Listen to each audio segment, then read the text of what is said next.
Hello everyone, good morning. Today is 22nd of September and welcome to the Hindu newspaper analysis discussion. So guys, let's start the video. First of all, apologies. Today's session got a little bit late. The live stream got a little bit late due to some of the unavoidable issue that came in between. However, so guys, before starting up, I would like to tell you that you can download the explainer PDF from the Telegram channel, and please do download this explainer PDF. In here, I have provided all the notes of the articles, okay, and you can use all these particular notes, fine. The link for the Telegram channel has been given in the description box in the YouTube. Moreover, you can search by typing Thinking Palette by Sahil also. There also you will get that. Now, before starting, we take the overview of the entire newspaper. So let's take the overview and let's try to understand that which articles will be important. So the first article says Putin mobilizes more troops, says nuclear threat not a bluff. So guys, a few days back we have seen that the Ukraine has attained some of the successes. The territories that were claimed by the Russia, Ukraine has reclaimed back those territories. Now in order to give a counter offensive, Russia has further mobilized the troops and have said that in order to reclaim the territories, whatever has to be done, they'll do. And indirectly, a threat of nuclear confrontation has been given, which is completely unacceptable. Moreover guys, India also recently, when India went to the SCO, the Prime Minister had said that there needs to be the urgent solution for the Russia-Ukraine crisis that is going on. However, just the 3 lakh more troops have been mobilized. Okay, so that has been carried in this article. Then the political articles etc. has been given. Okay, so the Nizam's sword will set to return to India. So the basically this article talks about that the sword of the Hyderabad Nizam will be coming back. Then the RSS chief to Muslims, not article important for the exam. And then guys, in the regional section, the advertisements etc. has been given. Okay, so the crime related and regional issues do usually come here, so no need to go too much into the detail in this particular direction. Okay, so simply will be moving to the editorial section, because between that important things are not there. The first article, the ambit of fraternity and the wages of oblivion. Now this is a good article talking about the fraternity, that is the need of the hour. Then moving on, dangerous moment. So guys, this article again talks about the Putin's order where more troops have been mobilized.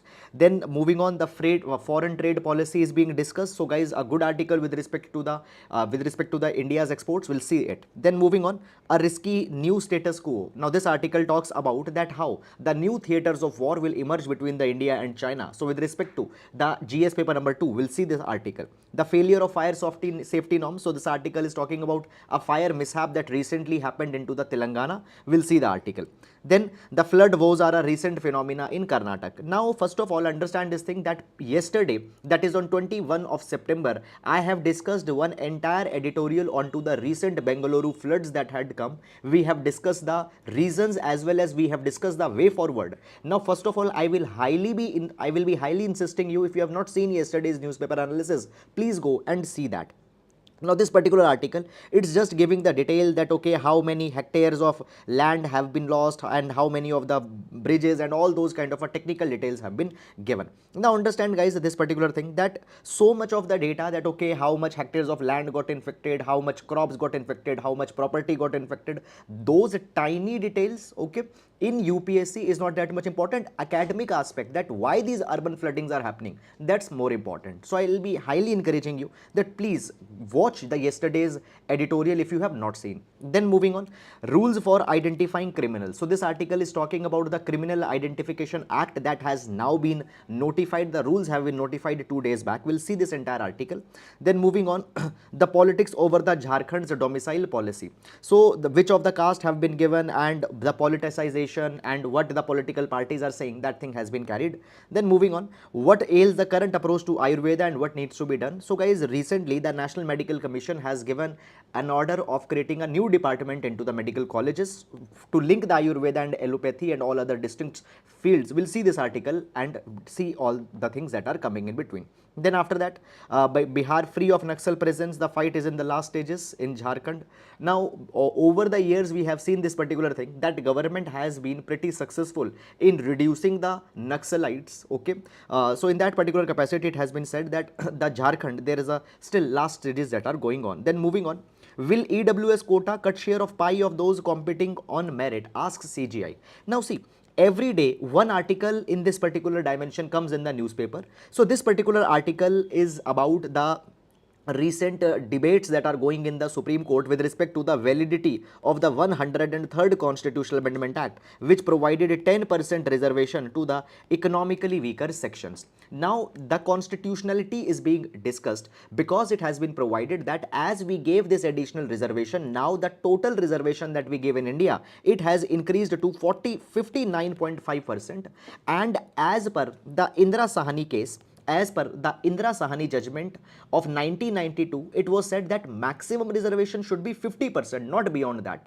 But now we have given more than 50% reservation, so the validity it is being asked. Moreover, guys, in this EWS category, the SCs, STs, and OBCs have not been included. So it is being said that there is a discrimination against them. Okay, so all these things are being discussed. However, understand this particular thing that you don't need to follow every day what debates or what arguments are being made. When ultimately this particular thing will be concluded, we'll see that particular issue. So every day you don't need to follow. Okay, then moving on.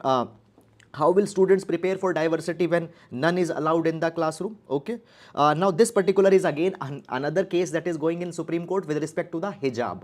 So we have discussed earlier that in the Karnataka High Court, the ruling was made that the schools, if they want, they can control, they can regulate the wearing of hijab. Okay, because the dress code is a different footing. The freedom of expression doesn't basically the freedom of expression can be diluted within the classrooms. That is something that has been provided. Okay, so wearing of hijab is going on in the Supreme Court, so that particular matter is being asked, that if you will not allow such a diversity, how the students will understand the diversity. Okay, now moving on. Okay, SIT files charge sheet against Stelwad Shri Kumar Bhatt, not important article for the examination. Then this article is important. The PLI scheme for the solar cell units have been started, good article. Then international meet pushes for framework on farmers' right, a very good article. We'll see this particular article. Then moving on. After that, Raju Srivastav, inimitable artist, passes away. Okay, so just you can see the heading. Then after that, put patriotism first, China tells its Muslim citizens. Okay, now basically guys, when we talk about the China, particularly the Xinjiang region of China is one where the Uyghur Muslims stay. Okay, and China's into the past have many a times carried a crackdown onto the Uyghur Muslims and all those kind of things. Now, just to all the Muslims, China had provided this thing that the patriotism is first. Is it clear or not? All other religious beliefs, everything is second, but the patriotism is first. Then Putin has reckless disregard for nuclear non-proliferation. So it is because the Putin had said that they'll be going in any direction to defend their territories. Now moving on. Then moving on, business page. So ADB, okay, Asian Development Bank has reduced the India's growth forecast. According to them, the India growth forecast has been reduced to 7% from earlier 7.5%. Okay, then cabinet approves uniform 50% support for chip display units. We'll see this particular article with respect to the exam. Okay, then moving on. After that, guys, the sports page has been there. Now let's discuss all the relevant articles one by one in the detail. Okay, now starting up. So first, guys, we'll be taking up the GS quotation that we take in every class, and this GS quotation will be important in one of your paper. So today we'll take the quote from Albert Camus. Now Albert Camus says, democracy is not the law of the majority but the protection of the minority. Now when we talk about the democracy, democracy comes from the word demos. Demos means related to the people. Democracy means that whatever the people will desire, such kind of laws, such kind of rules, such kind of regulations will be made. According to the Abraham Lincoln, democracy is the government by the people, of the people, for the people. But according to Albert Camus, when we talk about a democracy by the people, it doesn't mean government by the majority people. Because if you think that whatever majority is saying is correct, then it will lead to the tyranny of majoritarianism. Minority rights will be crushed. So basically, into the name of democracy, majority's will, majority's whims and fancies cannot be allowed. It is not simply the law of the majority or the command of the majority. Democracy stands for the protection of the minority, protection of their rights, protection of their vulnerabilities. All those particular things has to be taken care of. So this idea can be used in GS paper number 2, GS paper number 2, polity, okay, as well as this article idea can be used as well as in GS paper number 4, ethics. So a very good idea. And guys, understand there is the topic number 1 in ethics, that is the essence, or that is the ethics and human interface. And in the ethics and human interface, we discuss what ethics is about. So ethics is not what majority believes. Ethics is not what now see, ethics are sanctioned by society, but whatever the majority will say simply will not become ethics, because ethics always entails the protection of some of the vulnerable. And even in that way, the democracy also stands for the protection of the vulnerable ones. So please try to make these connections in your answers, because this particular we have seen GS paper number 4 was highly idea based. Okay, now moving on. So first article, so this particular article is talking about the PLI plan, okay, the PLI plan for the solar cell units. Now let's start this particular article.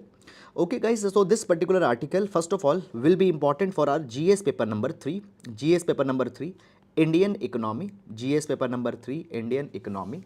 Just a minute, I'll adjust it. So it will be important for GS paper number 3, Indian economy, particularly within the Indian economy, the manufacturing sector, the reforms for manufacturing sector, as well as this development will also have an impact for GS paper number 3, environment, GS paper number 3, environment. Now let's discuss the article. Okay, so before going on, actually you might be knowing that in 2020, so this is the background first of all. First we'll take background and then we'll go in the article so that you can understand it clearly. So in 2020, government came out with the Atmanirbhar Bharat Abhiyan. And as per this Atmanirbhar Bharat Abhiyan, a 20 lakh crore rupees fiscal package was given, and the revival of the different sectors of Indian economy was envisaged. In that particular capacity, a specific attention was given to the manufacturing sector. Now understand that during this time there was another wave that was going in the world, that is the decoupling wave.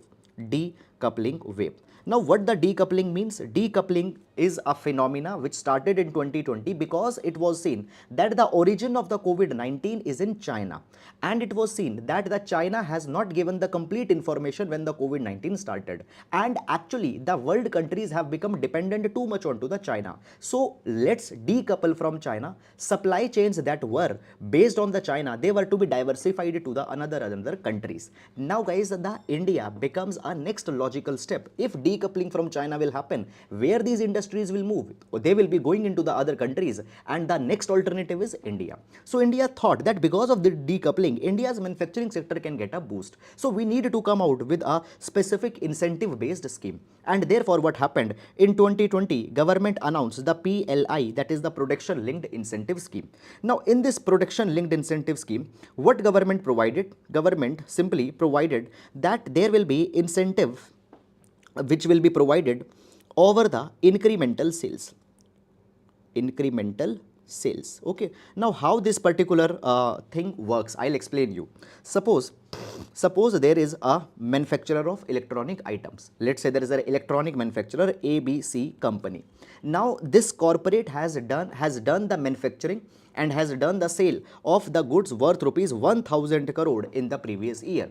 Now the next year what they have done, they had done the manufacturing of 1500 crore rupees and have sold those items. So what is the additional incremental sales they have done? Incremental sales they have done is of 500 crore rupees. Okay, so over this 500 crore rupees, they will be provided the incentive which can range from 2 to 6%. Okay, so 3%, 4% for different sectors, different incentive is there. Now when we talk about this production linked incentive scheme, PLI scheme, in this particular scheme many sectors have been included. First of all, I'll show you the snapshot of the sectors which have included into the PLI scheme. So guys, into the PLI scheme, okay, so advanced chemistry, battery, electronic or technology products, automobiles, pharmaceutical sector, mobile manufacturing, food products, textile. Okay, all these particular, you can just download the PDF and you can see that thing. Now first of all, you don't need to remember all the sectors. Okay, moreover, it's also not important that you need to remember the allocation that has been made, that how many crore rupees have been given, but just as in order to have an idea, these are all the sectors that have been included into the PLI scheme. So what simply means? Simply means that in these particular sector, whatever the incremental sales will be done, additional sales will be done, for that particular thing, a incentive, a support of 2 to 6% will be provided. Okay, now actually what has happened? Okay, actually now what has happened? So basically now the government has extended this production linked incentive scheme for the solar cells. Now before going in this particular article, I have told you many number of times, okay, many number of times, that actually what's the case? India in 2021, India participated in Conference of Parties COP26, which was hosted, which was held into the Glasgow. In this COP26, we said that India will attain the carbon neutrality by 2070. Will attain the carbon neutrality by 2070. So obviously what we need to do, we need to reduce our carbon emissions. Now majority of our carbon emissions are also happening because of the electricity that we are producing. If I tell you presently, more than 51% of India's installed electricity, okay, it's coming from the coal. Okay, now guys, the coal happens to be a major source of electricity, so therefore we need to replace the coal. And for replacing the coal, what is the next alternative? Next alternative is the solar panels. Next alternative is the solar panels, solar panel power plants. But right now we are completely dependent onto the China. So solar panels, solar modules, photovoltaic cells, okay, and all other components, we are dependent onto the China. So in order to develop the capacity to manufacture solar panels, solar photovoltaic cells in India, the PLI, that is the production linked incentive scheme, has been extended to the, say, this particular sector. Is it clear or not? Now let's read that. So what has happened? The cabinet has cleared the scheme of 19,500 crore rupees. Now see, this number is not that much important, just but to tell you right now, I am telling this. So 19,500 crore rupees production linked incentive scheme to incentivize the manufacturing of domestic solar cell modules have been passed. Why? In order to reduce the reliance onto the Chinese made panels, in order to reduce the reliance onto the Chinese made panels. Is it clear or not? Now understand this particular thing, that this particular PLI scheme, it will extend to the entire production cycle of modules, from making the polysilicon cells, ingots, wafers, panels, assembling.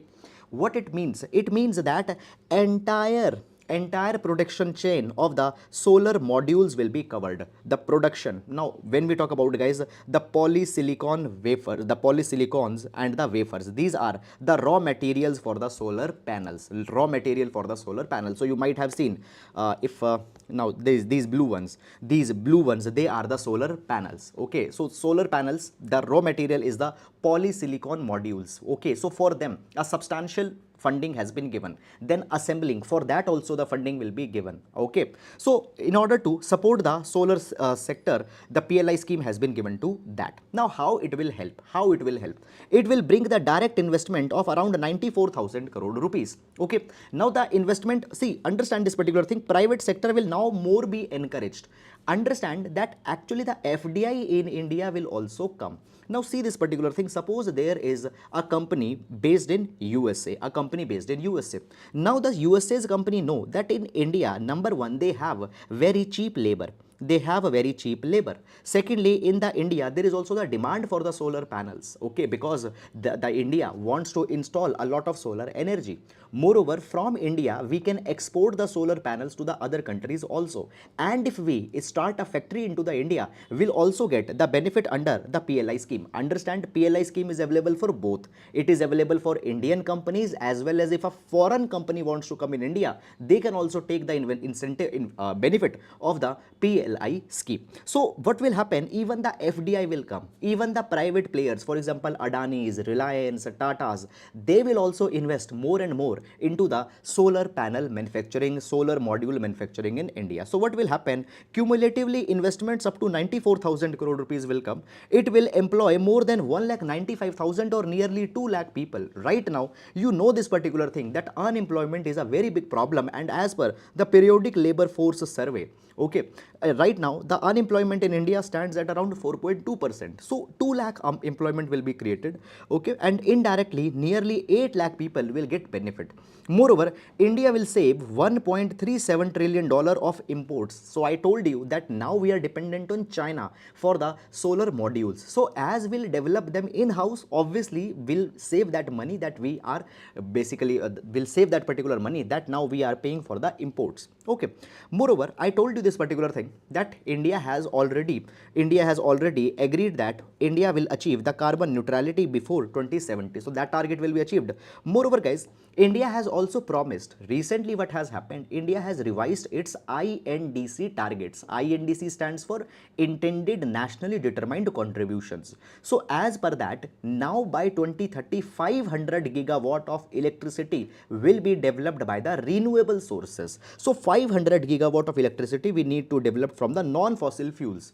And in that capacity, solar is going to become an important component. So in order to achieve the 500 gigawatt target, at least 2,80,000 megawatt. Mind the metrics. Here it's megawatt, 500 is gigawatt. So in order to reach the 500 gigawatt, approximately 2,80,000 megawatt to 3 lakh megawatt is needed from solar electricity alone. So in that capacity, having the ability to manufacture the solar panels, the solar modules is going to play a very important role. Very important role. So therefore, this new scheme, that is for the solar cell units that have been started, it is going to be a game changer for India. Very important one. Okay. So that's all about this particular article. And now we'll be moving to the next article. Okay. I hope that you have understood it. Okay. Now we'll move to the next one.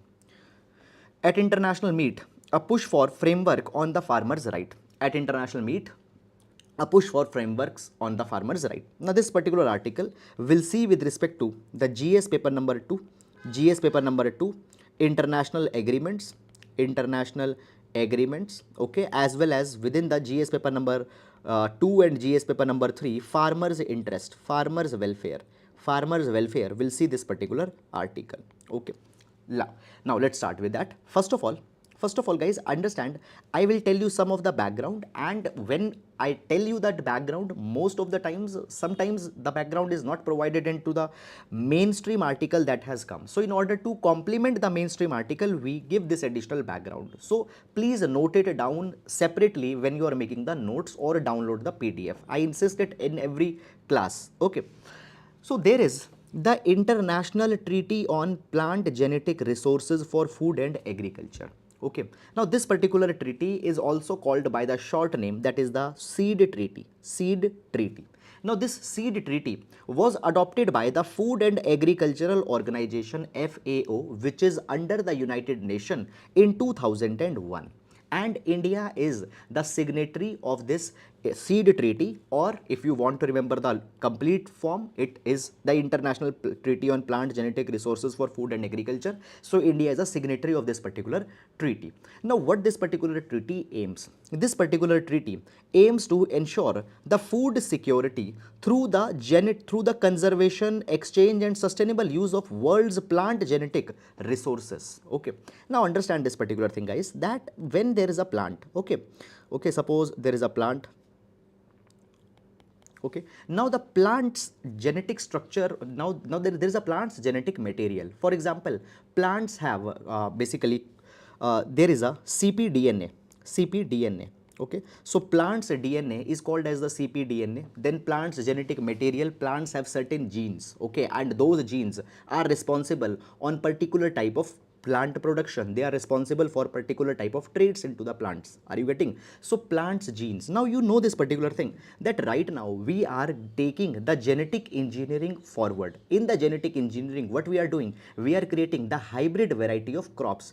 In this hybrid variety of crops, what we are doing, we are taking the genetic factors or genetic traits from the another plants. We are infusing those genetic traits, and we are trying to suppress as well as we are trying to heighten up some of the characteristics into the plants. Are you getting? So basically understand that when we talk about the plant genetic material, it is to be conserved. The plant genetic material is to be conserved. Plant genetic material is to be exchanged between the farmers of the different region, different countries, so that they can produce better quality of crops. Moreover, guys, understand this particular thing. We also need to save the traditional diversity. we also needs to save the traditional diversity of the plants, diversity of the seeds. Now you know this particular thing. There were the many wild variety of crops, wild variety of plants that was growing 400, 500 years back. But what has happened? Today we have entered into the monoculture cropping patterns. Okay, and many of the traditional varieties of rice, for example, traditional variety of the wheats, okay, which we call as land races, they are getting diminished, they are getting extinct. So what the idea is conserve the genetic materials, conserve the gene structures, conserve the different types of traditional seeds that were there, okay, all these particular things. So all these are the objectives of the international treaty on the genetic resources for the food and agriculture, which is in the short called as the seed treaty. It has been adopted under the FAO, Food and Agriculture Organization. Clear? Now what are the objectives? Let's read them now formally. Number one, to recognize the contribution of farmers to the diversity of crops. Okay, so the farmers are the ones who have contributed, okay, in maintaining the diversity of crops. So to recognize them, to give them appreciation, to give them applause. Second is, we want to establish a global system to provide farmers, plant breeders and scientists with access to plant genetic materials. Is it clear or not? Then the third is that to conserve and sustainably use the plant genetic resources for food, agriculture, fair and equitable sharing and benefits arising out of their use. So I told you that plants genes, plants cpDNA, are you getting it or not? It's need to be conserved. Now see, there are some of the crops which are growing. After few years, those crops, because they are not commercially viable, they might get exploited. So still we need to conserve their DNA, we need to conserve their genetic structure. So that is the objective of this particular treaty. Okay, now understand that why this particular seed treaty or the international treaty on plant genetic has come in the news. Because now there is the session of the governing body of this particular ITPGRFA is going on, and India is participating into the governing session of this particular seed treaty. And there the Union Agriculture Minister has provided that India stands for creating a global information system. Now what is this global information system? So basically guys, this global information system will be a database which will contain all the information about the plant genetics, okay, the plant genetic information. For example, suppose in India there are 10 different variety of plants are growing. Then let's say into the Brazil, there are some another different type of plants are growing on. So all the genetic information of the plants, okay, the genetic materials of the plants are needed to be conserved, their information is to be conserved. So for that particular thing we need a kind of a database, and that is the global information system. So India has advised a global information system for plant genetic resources for food and agriculture needs need to be developed. Moreover, it has been provided that India has always been very much concerned about the farmers' contribution in protecting the diversity of the plants. Moreover, the farmers' welfare has always been very important for the India. And basically an expert group onto the farmer was constituted in 2017, and India has always carried the discussion of this particular group even when the pandemic was going on in 2020. Basically the options and the future processes that how the farmers' rights into the country can be conserved, that particular thing was going on. So India has always been very much concerned for protecting the farmers' right, and other countries should also learn from India and should do the same thing. So this is something that India has said into the session of the international treaty onto the plant genetic resources or the seed treaty. Is it clear or not? So guys, I hope that you have understood the objective of this particular treaty, the purpose of this particular treaty. Moreover, all these particular things I have written here in these notes also, you can download it and can see that. Okay, so I hope it's clear. Now, moving on in the next article.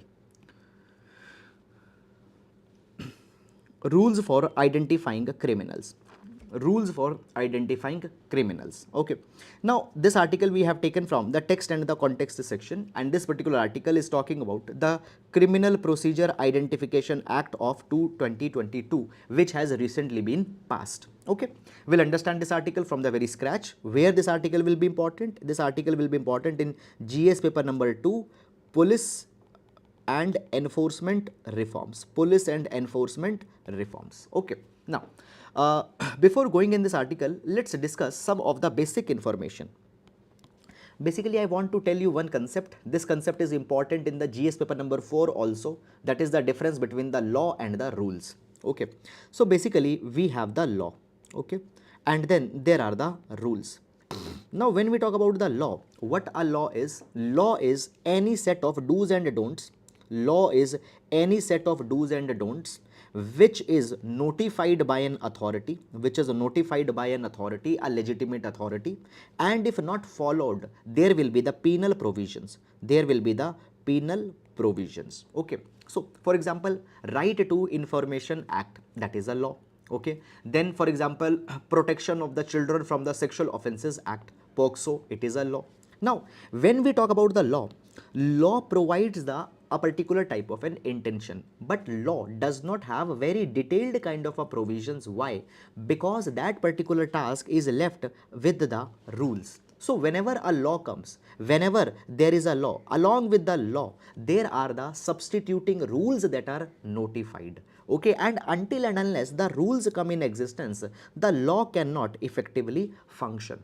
Now, so guys, understand this particular thing, that for example, POCSO is an act. Along with the POCSO, recently the POCSO rules were notified. Is it clear or not? So along with the law, rules are also there.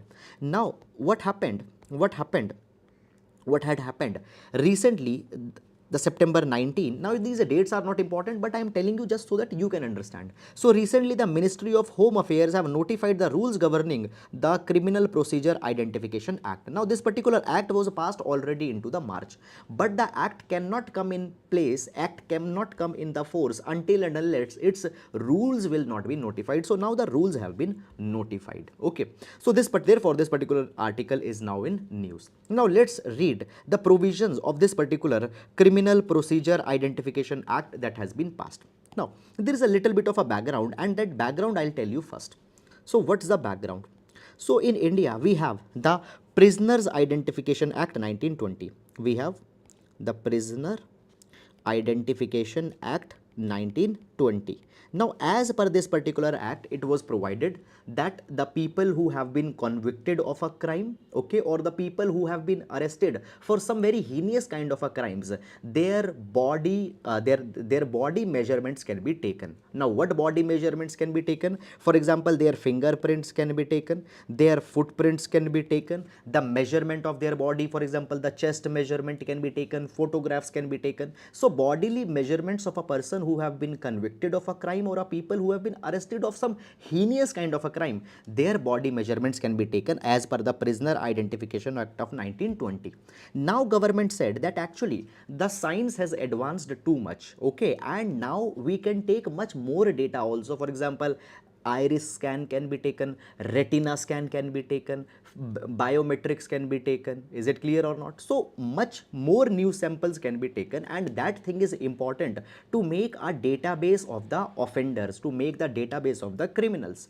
Now you might have seen into the Hollywood movies what they show that the police officer, they go on a crime scene, they find some fingerprints, they take the sample of that fingerprint, put it into the database and try to check that if this fingerprints belong to some old earlier criminal or not. And then sometimes they find that okay, this this fingerprint matches to some XYZ criminal. Okay, so it helps into the investigation. But in India, we don't have any such kind of a mechanism. Still, we are following the old methodology. So government said that in order to make the investigation more effective, we need to have some database of the offenders, database of the criminals. Okay, so this is something that has come. So therefore, what happened? The Ministry of Home Affairs brought this Criminal Procedure Identification Act 2022. Now, what are the provisions of this particular act? Let's understand.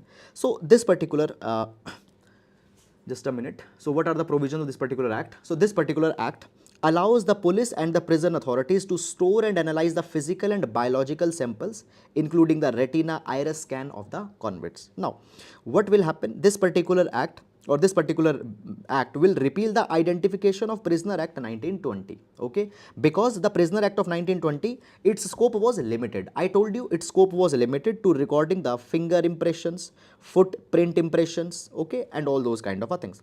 Now this particular bill include that the measurements such as the iris, signature, handwriting, biological samples can be taken. Now all these particular records can be stored for the period of 75 years. Is it clear or not? Now guys, understand this particular thing, that if a person with no criminal background is released, suppose a person got arrested, his retina scan, iris scan was got stored. Now the person has been released as he was innocent, released as innocent. Then the person's records will be destroyed. Okay, so this is the Criminal Identification Act of 1922. Now understand, basically in this particular act, what's the case? Okay.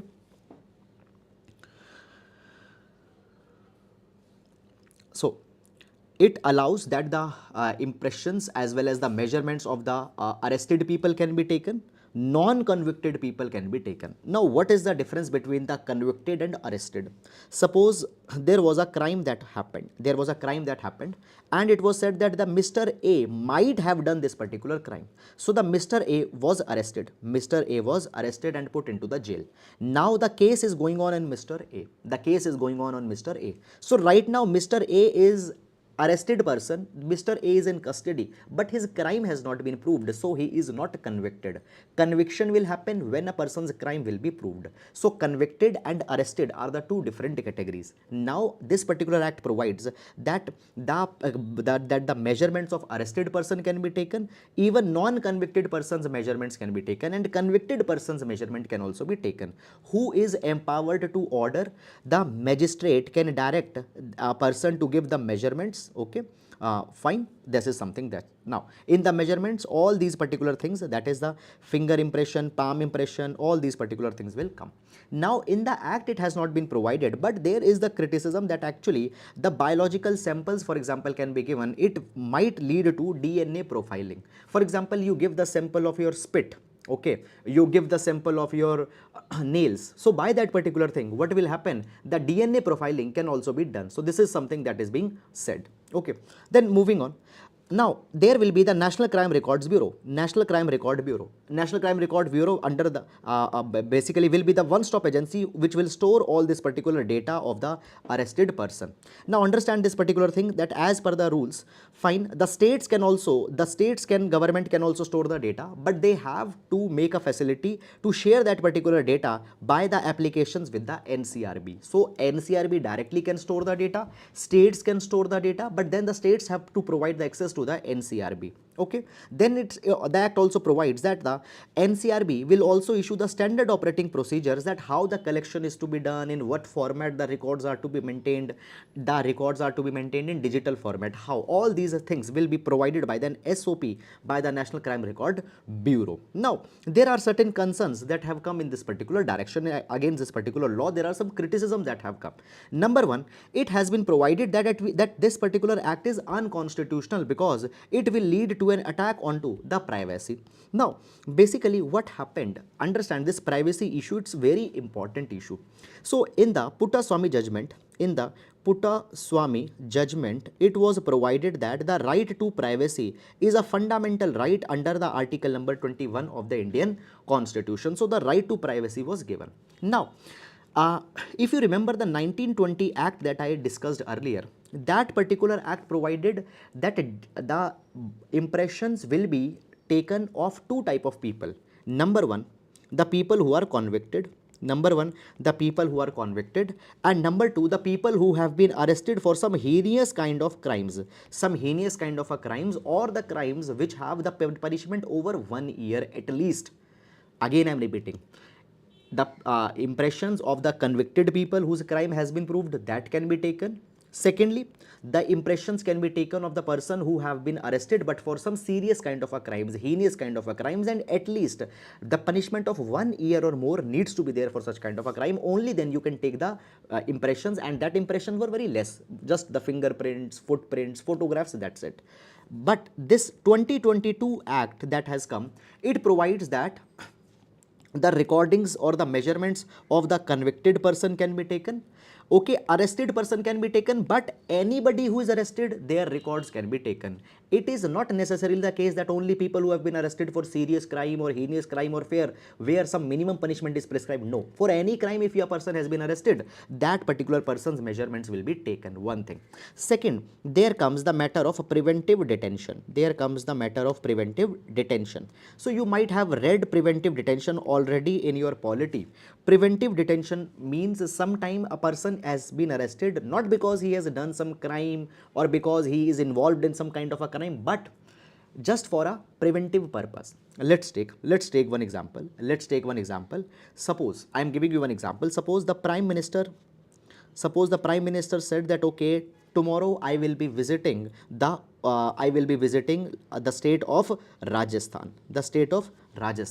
Okay, and in the Rajasthan, the prime minister, let's say, is going to Jaipur. Now, in the Rajasthan, let's say there are some of the political people who are very critical of the government policies. Okay, and these people had said that, okay, we will protest when the prime minister will come. They have said this thing. Now what can happen?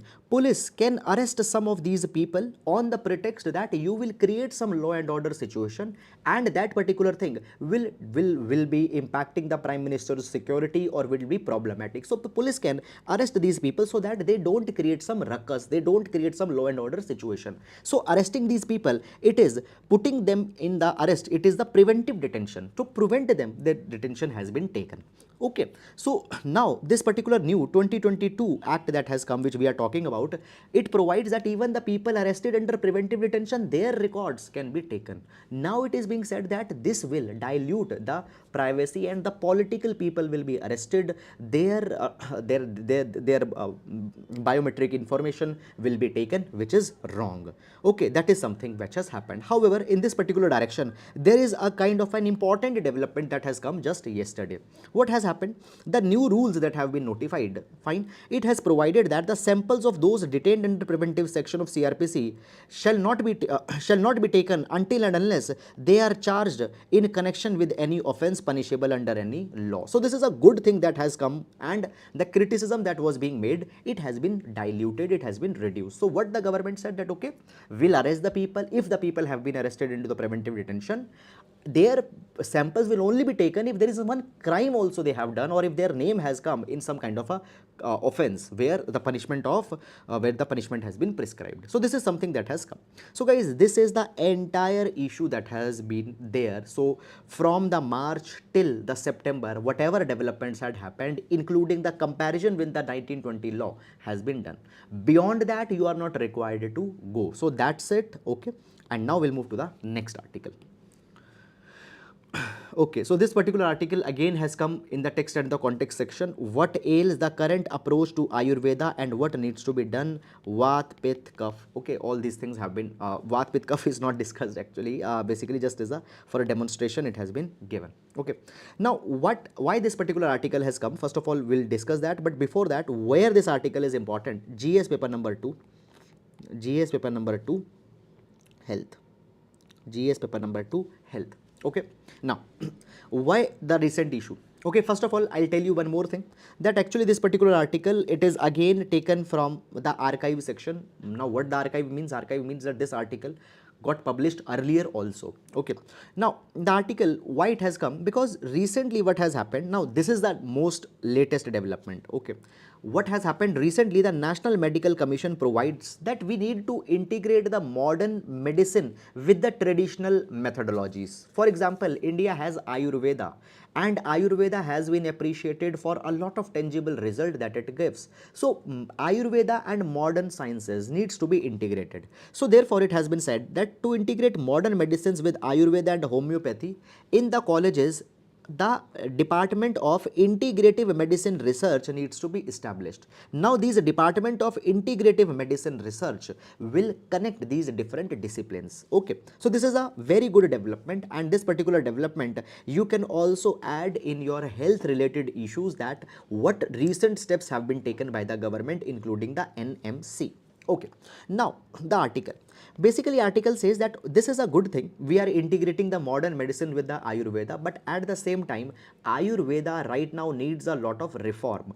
Ayurveda is good because very good references, very good studies as well as very good explanations have been given, very good remedies have been given, but at the same time there are is many obsolete sections also. So the article says that actually Ayurveda is being practiced, is India's traditional medicines which has been in practice to close to 3 millennia. Okay, so 3 millennia the Ayurveda is being practiced. But what has happened now, the Ayurveda contains both the useful portions as well as there are the obsolete portions. Obsolete portions means that there are many of the outdated ideas that have been there, but these outdated ideas have now been rejected by the modern science, by the evidence, by the researches that have been done. For example, the urine formation. Guys, when we talk about the urine formation, into the urine formation, the role that is played by the kidneys, that particular thing has not been emphasized a lot into the Ayurveda. So many things have been outdated, many things have been obsolete. So the modern physiology, okay, modern physiology is not being considered into the Ayurveda. So current approach of Ayurveda is needed to be changed. Now it has been provided that Ayurveda, it has there is a theoretical factors and there is the epistemological factors. Now understand this particular thing, that actually what has happened. Now what is the meaning of epistemology? Okay, what is the meaning of epistemology? Epistemology means theory of knowledge. Epistemology means the theory of knowledge. Okay, now what has happened? The article says that the theories that have been provided, moreover, the basis on which these theories have been based, they have now become redundant. Many of the people think that everything said in Ayurveda is correct because the Ayurveda was given by the sages, was given by the rishis and munis, and rishis and munis got that particular information from the god. So by that particular thing, today anything if it is said against the Ayurveda, it's not taken gracefully. So therefore, the theory that has been mentioned, they have absence of valid understanding of the biological processes. Is it clear or not? So we need to drop these absolute parts. Now there is a belief among the academics that by the virtue of that they have been given by the divine sages, yogic people, everything in the Ayurveda is relevant. So recently an article was written into the Indian Journal of Medical Ethics, and it has again provided that we need to update the Ayurveda. Okay, so the Ministry of Ayush needs to wake up and needs to make sure that the Ayurveda is now being collaborated with the evidence-based science, with the research-based science. So that is a very important thing. So guys, there is just a 2-3 line concept that has been provided, and that particular concept is very simple, that Ayurveda is very good, but absolute reliance on Ayurveda is not something that's required. Updation is needed. So good article with respect to the alternative view on health. Now we'll move to the next article. Now the article, trade tactics. Okay, so the article is again taken from the Hindu newspaper, and this particular article talks about the new foreign trade policy 2022. New foreign trade policy 2022. Okay, now basically what has happened,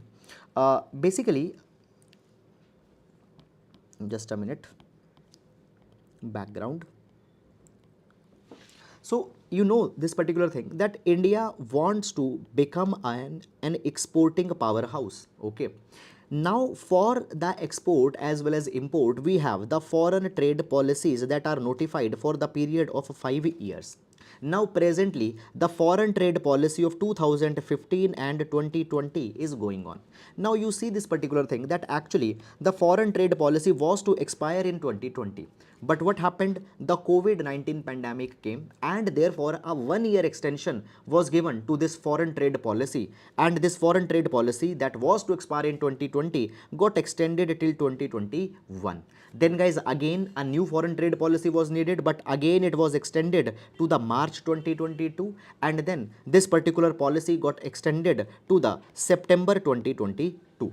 Now what has happened, by this particular week, government will be announcing the updated foreign trade policy. So government will be announcing the updated foreign trade policy. So because of that particular thing, this article has now come in the news. Okay, now The article is saying that the government will now release the new foreign trade policy in the coming week, and it might help in pushing up the goods and the service export. By the way, I want to tell you one particular thing, and we have seen it also in our newspaper analysis, that this particular year for the first time we have achieved the target of the exports. Government's target of the export is $400 billion, and we have breached that particular target. So the article says that the current foreign trade policy was introduced in 2015 with its 5-year term plan, but after the national lockdown, okay, it was extended for a year. Then it has been given a new 6-month deadline, that is the September 30. Now it has been said that it is not understandable that why we are not bringing an updated foreign trade policy. It's not understandable. Now see this thing, we are bringing the new foreign trade policy into the mid of a year.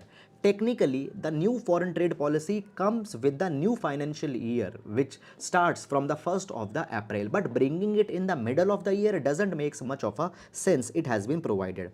Now, if we see, the exports have been the growth engines into the post-pandemic recovery, post-COVID recovery. I told you already, this year's India's exports have breached the mark of the $400 billion, $400 billion. Okay, and it has been provided that this particular the exports that India is taking, it will cross even the $450 billion in the coming year. In the $450 billion will increase. That is very good thing. So therefore, at the time when the export sector is doing so good, why we are not focusing on that particular sector? This is something which has been provided in this particular article. Now the article says that the new policy that will come, it might be finding way to how to provide the support to the exports as well as to address the concerns of the exporting sector. For example, the support that they need from the bank, the interest rates that are increased. Now you guys understand this particular thing, that government in the the Reserve Bank of India in the past has increased the interest rates. Now the exporters, what they are doing, see, exporters are the ones who are manufacturing or procuring the goods in the India. They are procuring or manufacturing the goods in the India, and then they export it to some another country, let's say USA. Now these exporters, they need the assistance of a credit. They need to take the assistance of credit. They need loans. But if the interest rates will be increased, obviously they'll not be able to effectively carry their manufacturing procurement. So the interest rate concerns that have been there, which are the problem of exporters, it will be taken care of. It has been provided. Moreover, the next thing that has come here is that, guys, actually there is one more issue that should be addressed. First of all, I'll read it and then I'll explain it in the very simple words. So what it has been said, that the revenues are buoyant. It is time to reconsider the stance to exclude the key growth sectors such as pharma, chemical, iron and steel from the duty remission scheme. Now what it means, let's understand in very simple words. Now guys, basically sometimes on the export there are the duties that are levied. Sometimes onto the export the duties are levied. For example, there is a company that is the ABC Pharma. It is exporting the drugs to the another country. So onto the export there will be certain duties that will be imposed. Now these duties are imposed because the government need to get revenue for the developmental purposes. Now when the COVID-19 pandemic was going on, what happened? Government's revenue went very much down. So therefore, on the export of certain items, the duty was kept. Now there is a duty remission scheme. That the government is running. Under this duty remission scheme, certain of the export commodities, onto them the duty will not be levied, the duty will be removed so that their exports can be increased. Now obviously guys, if there will be no export duties, that particular goods price will become more competitive in the another country, and therefore the demand of that particular good will increase. Now when we talk about India, the major exports, the pharmaceutical, okay, the drugs, it is a very big export of India. Chemicals is also the big export of India. Then iron and steel is also a very big export of India. But on these particular items, the duties have been levied. They should come into the duty remission scheme. Earlier the duty was levied and it made some sense because government needed revenue, but now our export sector is doing very much good. So now we can bring these particular sector under the duty remission scheme, and this particular thing should be brought or should be included into the new foreign trade policy that is coming. Fine. Now guys, there are some other developments that have also happened, and we have discussed it in our earlier newspaper analysis also, but I'll tell you again. So what has happened, you remember that recently government had decided to keep away from the Indo-Pacific Economic Framework. Okay, so I think 2 days back we have taken one complete editorial on this particular line also, that recently under the Indo-Pacific Economic Framework, which is based on to the 4 pillars, India refused to join the free trade agreement pillar of that. Moreover, at the same time, just in the yesterday's newspaper analysis, we have seen government had said that government does not had the bandwidth, government now don't have the capacity to sign the new free trade pacts, new free trade agreements. Moreover, government say that the negotiations that they are doing with the Gulf Cooperation Council, it will be reduced, new foreign trade agreements will not be signed. So we are not becoming the part of the IPEF's FTA. We are not signing the new free trade pacts. That is not right. India wants to increase the exports, and therefore that India needs to be the partner into these multilateral kind of an agreement. So why India is not signing this particular thing? That is something which is very perplexing. And one editorial also talked about that particular thing just 2 days back that we have discussed. Okay, so this is guys the all issue that have come in this particular direction. I hope that the articles are clear. Okay, and guys, do tell me that we are using this new mic. Is the sound experience now better than the past? Okay, please do let me know also. Now moving on. So taking the next article, that is the ambit of fraternity and the wages of oblivion. Okay. Now, what this particular article talks about, okay, so this article has been written by Mr. Hamid Ansari, who has been the former Vice President of India. Okay, so let's read the article. Article will see with respect to the GS paper number 1 as well as GS paper number 2, fraternity. GS paper number 1, GS paper number 2, fraternity. Okay, now the article talks about the address that was made by Dr. B.R. Ambedkar into the Constituent Assembly. So Dr. B.R. Ambedkar in the Constituent Assembly said that liberty, equality and fraternity are not to be treated as the separate items in a trinity. Separate items in a trinity. Clear? So basically guys, Trinity is the union of 3 things which can never be separated. The union of 3 things that can never be separated. So in the trinity of democracy, 3 things can never be separated. That is the liberty, equality and fraternity. They will always be same.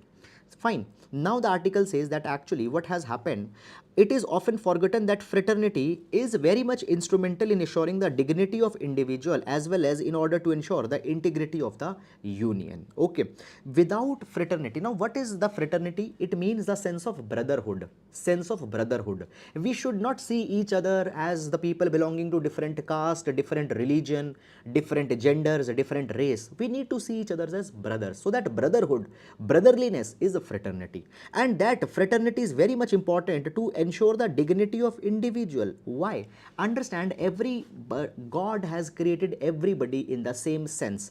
God has not discriminated while making the creatures, but we create the social discriminations into the name of religion. And sometimes what happened, the people who belong to the minority religion, they are seen with a ridicule, they are seen with a contempt, and that particular thing erodes the dignity of that particular individual. We in the name of caste has treated some people in superior capacity, we are treating some people into the inferior capacity. There what happens, that particular person's dignity gets impacted. So rather than that, we need to follow the principle of fraternity. Everybody is to be seen equally, and by that only the dignity of individual will be preserved.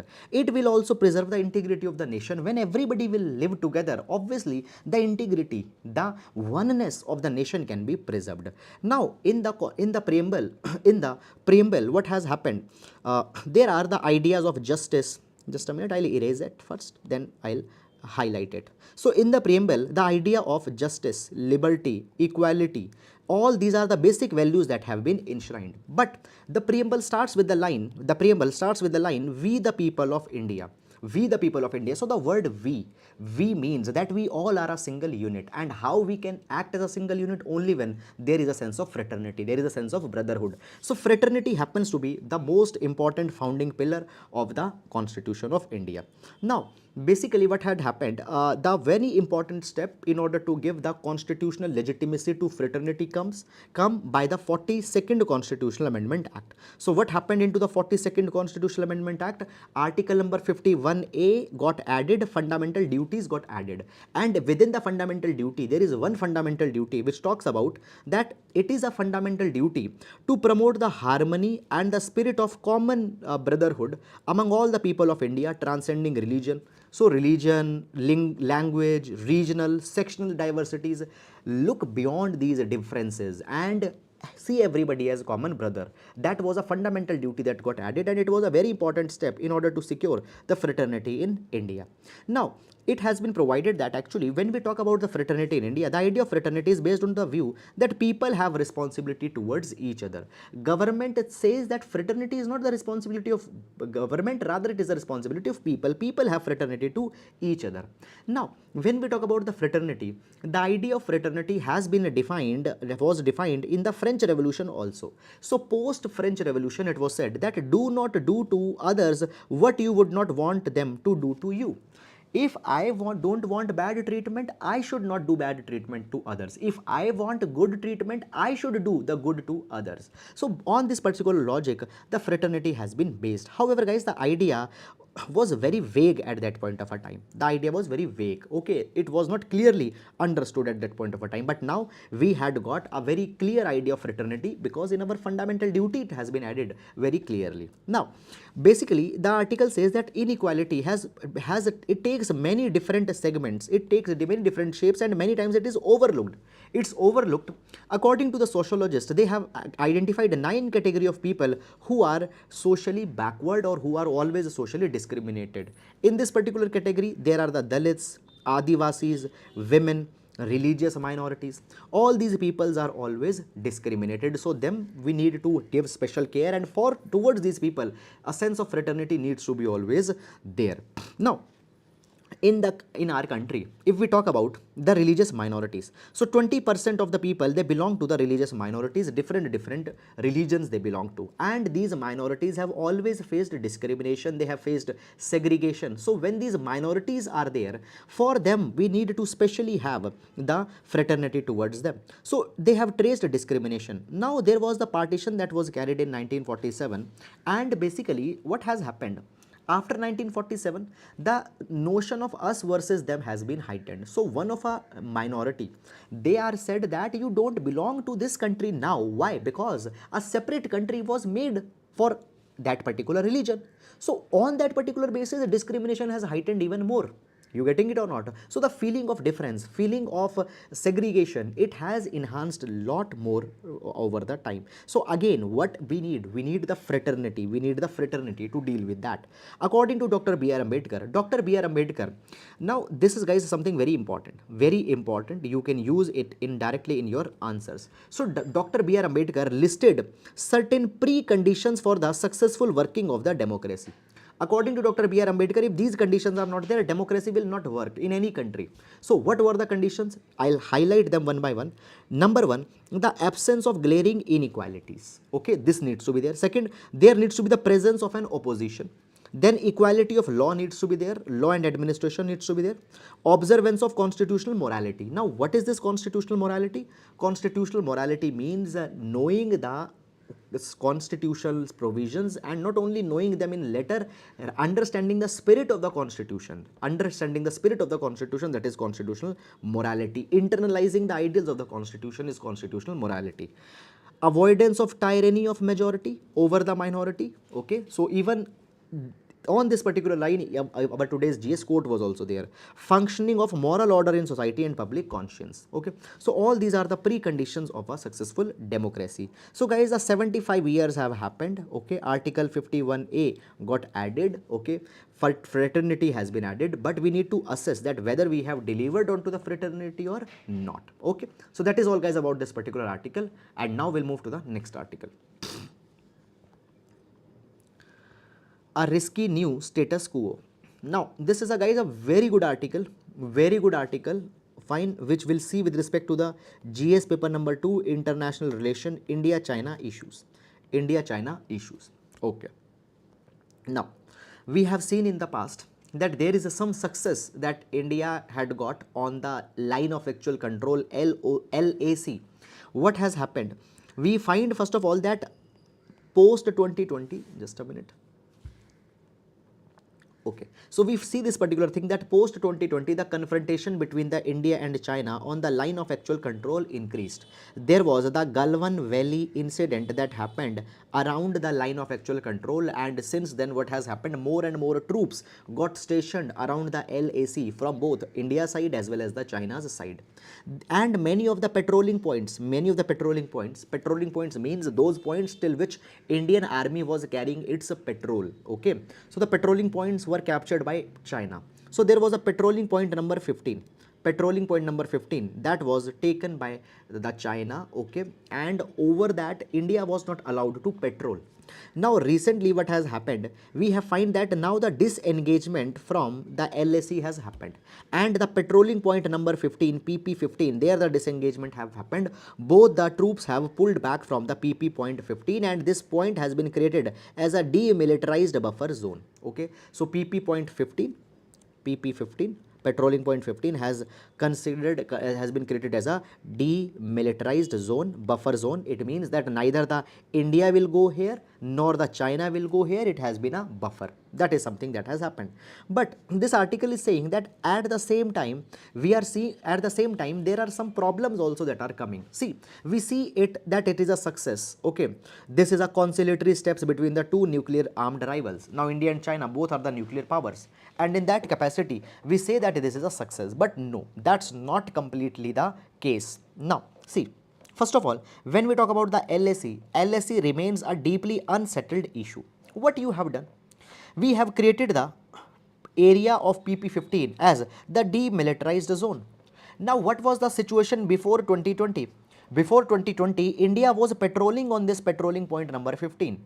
But today, India is not allowed, though at the same time China will not come, but India has also not been allowed. So is it really a success for India, or it is a Chinese tactic, it is a Chinese strategy? We need to consider this particular thing more thoughtfully. Okay, that whether it was a Chinese strategy, because what has happened, this particular thing, so we see this particular thing that now returning to status quo is now impossible. What was the status quo? That India has the right to patrol. India has the right to patrol in PP15.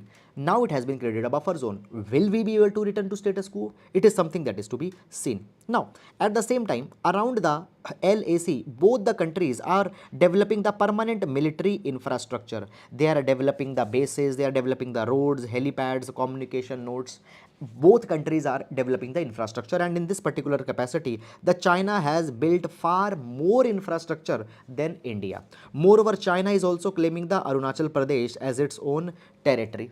Is it clear or not? So what has happened? This particular thing is also making LAC as a kind of a very disturbed zone. So these are things we need to see. Okay, so China has also outpaced India in building these particular kind of an infrastructure. Now if there is, even without a deliberate attack, what has happened? Increasing capabilities on both the sides means that if a crisis happen, it will escalate more quickly and a full-fledged standoff will be there. Now see, suppose this is LAC, fine, here we have India, here there is China. Okay, suppose there was a confrontation that happened into the past. Let's say before 2020, countries' presence were very scarce around the LAC. So if there is a confrontation, full-fledged military attack was not a very big possibility. But now, because of a lot of infrastructure, a lot of our troops that got stationed now, full-fledged confrontation chances have increased recently. Now guys, understand what is happening. Basically, today, from past 2 years, land borders have become a overwhelming priority for the India's military competition with China. India has put all its might onto the land boundary around the LAC.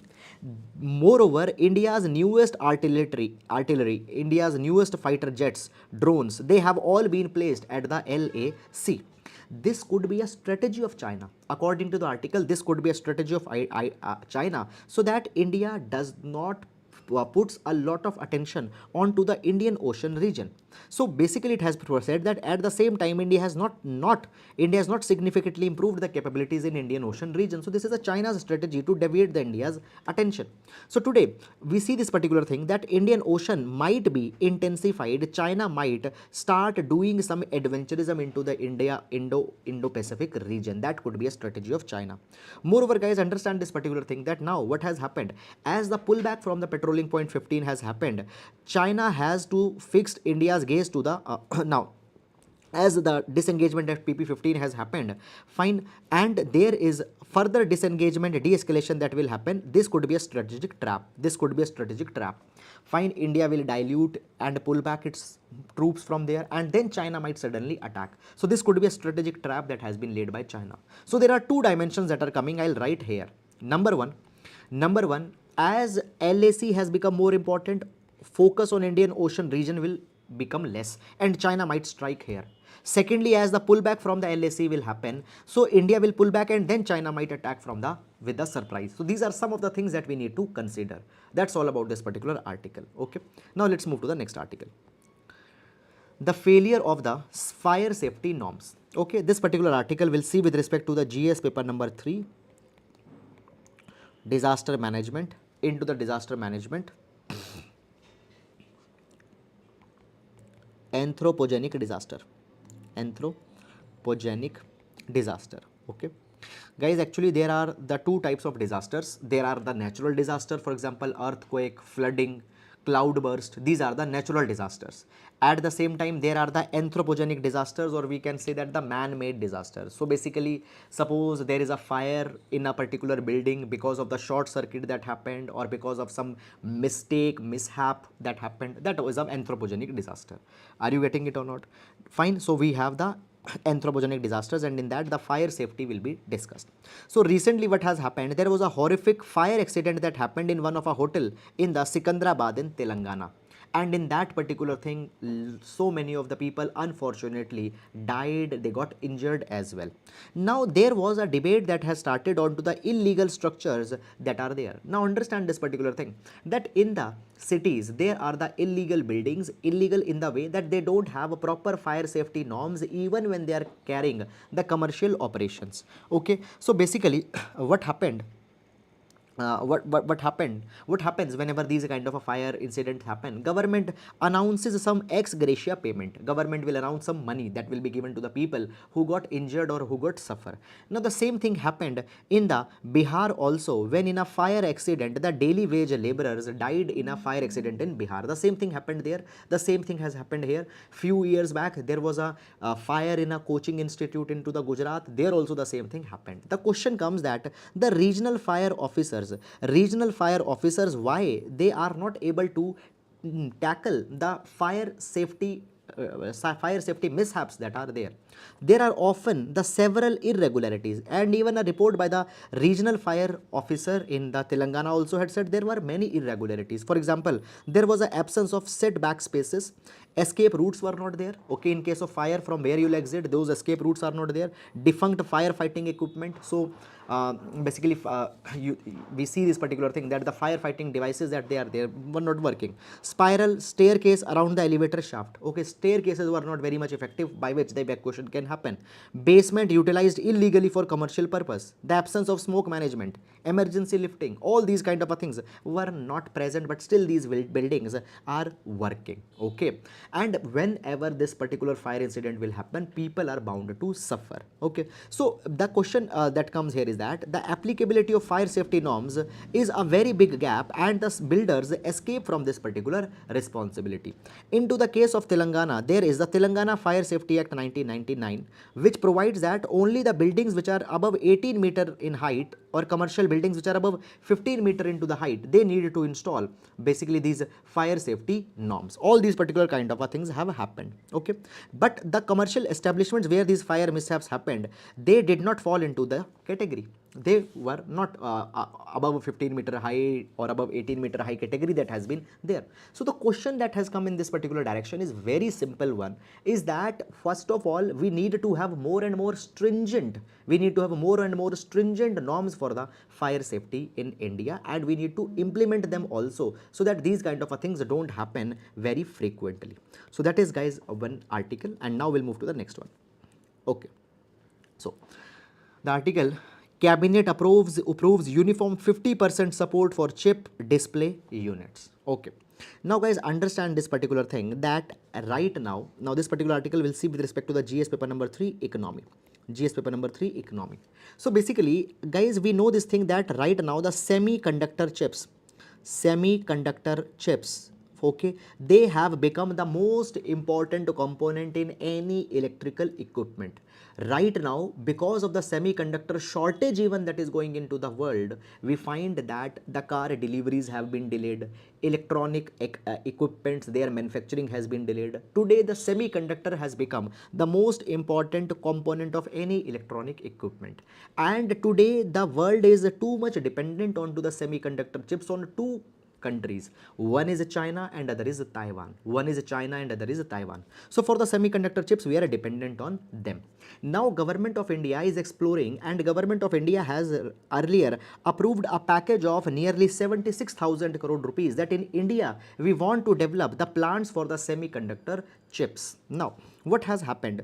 The Union Cabinet has now approved a fiscal support of 50% of the project cost for all the for the chip fabrication units. Now what is being provided? Government says that if anybody will establish the semiconductor chip plant, then 50% of the project cost, 50% of the cost of that particular plant will be provided by the government. So 50% support for the chips display units, okay, displays, electronic displays, for that government will provide the support. Okay, so cabinet earlier have approved that 76,000 crore rupees will be set aside, and 50% of capital expenditure. Capital expenditure means expenditure for acquisition of machines, expenditure for acquisition of equipment. So 50% of your capital expenditure will be provided by the government. Okay, and for what thing? For semiconductor, silicon, chips, sensors, okay, fabricators and all these kind of things. Okay, so guys, now understand this particular thing, that see, for example, this particular article has come.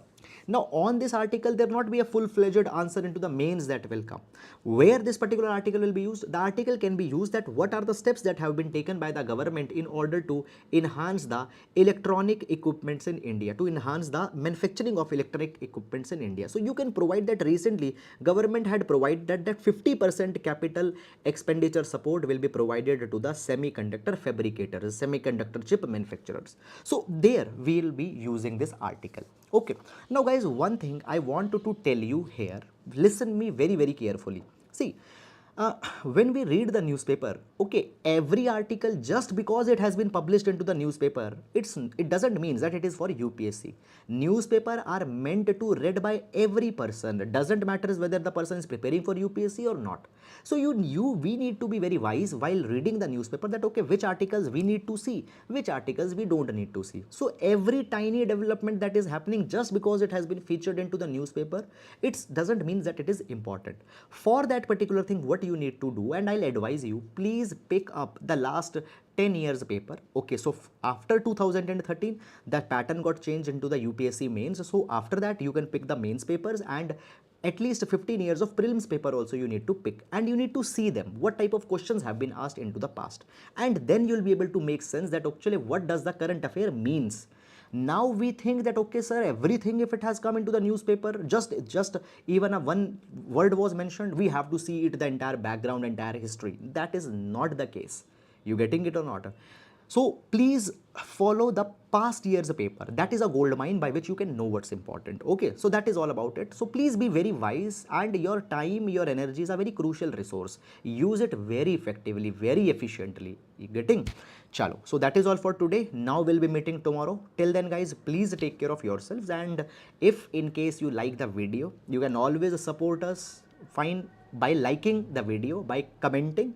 Your comments are very important to us, and I personally appreciate each of one who devote the time in commenting on our videos. Thank you so much, and please do support us. Now we'll meet tomorrow. Thank you so much.